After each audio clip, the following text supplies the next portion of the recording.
नमस्कार मंडळी. 12 ज्योतिर्लिंगांपैकी पहिल्या ज्योतिर्लिंगाची कथा. सासऱ्याच्या शापातून मुक्तीसाठी चंद्रदेवाने केली होती सृष्टीवरील या पहिल्या ज्योतिर्लिंगाची स्थापना. संपूर्ण भारतामध्ये महादेवाचे 12 ज्योतिर्लिंग स्थित आहेत. यामधील सर्वात पहिले ज्योतिर्लिंग गुजरात राज्यात सौराष्ट्र येथे अरबी समुद्राच्या तटावर स्थित आहे. हे सृष्टीवरील पहिले ज्योतिर्लिंग असल्याचे मानले जाते. शिवपुराणानुसार प्रजापती दक्ष यांनी आपल्या 27 मुलींचे लग्न चंद्रदेवासोबत लावले होते. त्या सर्व पतीपत्नींमध्ये रोहिणी नावाची पत्नी चंद्रदेवाला सर्वाधिक प्रिय होती.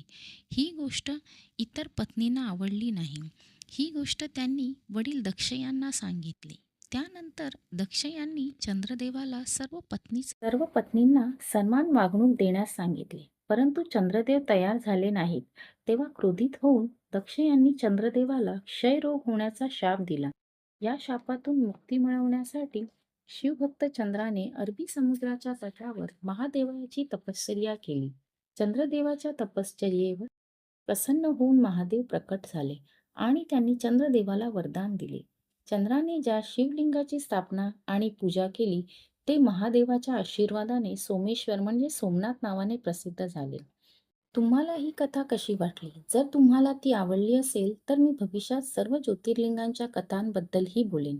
नक्की ऐका आणि माझ्या चॅनेलला सबस्क्राईब करा आणि लाईक करा. जय महाराष्ट्र.